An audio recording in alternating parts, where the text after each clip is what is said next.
படம் பார்க்கலாங்க. First hop புரியலைங்க. செகண்ட் ஹாப் ஓகேங்க.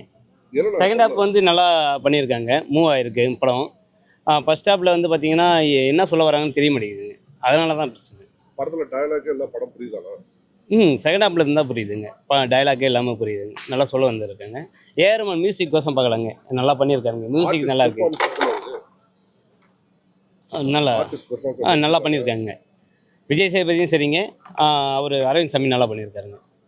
சூப்பராக பண்ணியிருக்காங்க. ரொம்ப பிடிச்சிருக்கு. அவங்க சொன்ன அந்த மெசேஜ் பிடிச்சிருந்தது. ராபரி பண்ணக்கூடாதுன்னு சொல்லியிருந்தாங்க. அந்த மெசேஜ் பிடிச்சிருந்தது. ஏஆர்எம்என் நல்லா பண்ணியிருந்தாரு. மியூசிக் அவருடைய மியூசிக் கோசம் இன்னொரு டைம் வந்து பார்ப்பீங்க நான் படத்தை. ஆமாங்க, ஹாஃப்னவர் நான் தூங்கினேன் தான். நீங்கள் என்ன கேட்டிங்கன்னா ஆமாம், ஹாஃப்னவர் ஆரம்பித்தா ஹாஃப்னவரில் தூங்க ஆரம்பிச்சிட்டேங்க. அதுக்கப்புறம் இன்ட்ரோலுக்கு அப்புறம் படம் சொல்ல வந்து சொன்னாங்க. ஓகே.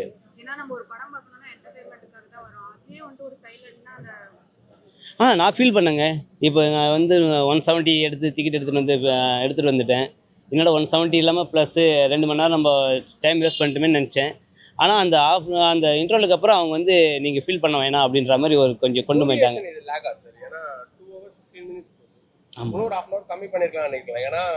இல்லை எனக்கு இன்ட்ரோலுக்கு அப்புறம் இன்னும் ஒரு 1/4 மணி நேரம் ஓடினா கூட நான் பார்த்துருப்பேன் படத்தை. ஆமாம், ஃபர்ஸ்ட் ஹாப் மட்டும் எனக்கு புரியலைங்க. அது என்ன நடக்குதுன்னு எனக்கு தெரியலைங்க. அதுக்கப்புறம் இன்ட்ரோலுக்கு அப்புறம் அவங்க படம் எடுத்து போன மூவிங்கும் சரி, அவங்க சொல்ல வந்தது என்ன, அது மொத்தமே கனெக்ட் ஆச்சுங்க. ஏஆர்எம்என் மியூசிக்கு எல்லாம் பர்ஃபெக்டாக இருந்ததுங்க. ராபரி பண்ணக்கூடாதுங்க. அவர் வேலை தேடி போகிறாருங்க. வேலை கிடைக்கலன்னா நீங்கள் அடுத்தது என்ன செய்யணுமோ அதை செய்யணும். அதை விட்டு நீங்கள் திருட போவத்தோ அந்த மாதிரி எதுவும் பண்ணாதீங்க. இருக்கிற வேலை என்னவோ அது செய்யுங்க. விஜய் சேதுபதி லாஸ்ட்டாக துப்புரவு பண்ணி ஒரு அளவில் வந்து வேலை செய்வாருங்க. சரி, இப்போ இருக்கிற காலகட்டத்துக்கு இந்த மாதிரி டயலாக்கே இல்லாமல் செட் ஆகாதுங்க.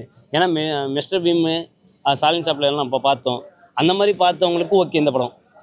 அவங்க அந்த மாதிரி ரசிக்கிறவங்களுக்கு அதில் காமெடி இருக்கும். காமெடியில் புரிய வச்சுருவாங்க. இதில் காமெடி இருக்காது. இன்ட்ரோலுக்கு அப்புறம் தான் காமெடியாக வருது. சும்மா அந்த அளவுக்குலாம் இல்லைங்க. அந்த அளவுக்குலாம் சும்மா பார்க்கலாம். ஓகேன்னா புரிஞ்சால் சிரிப்பாங்க. மல்டி ஹீரோ சப்ஜெக்ட்ல எல்லாருக்கும் ஈக்குவல் ஸ்பேஸ் கொடுத்துருக்காங்க. பண்ணியிருக்காங்க. அதெல்லாம் பண்ணிருக்காங்க. கரெக்டாக பண்ணிருக்காங்க. கண்டிப்பாக புரியாதுங்க. அவங்க வந்தாங்கன்னா எல்லாம் தூங்கிடுவாங்கன்னு நினைக்கிறேங்க. படத்தில் தூங்க ஆரம்பிச்சிடுவாங்க.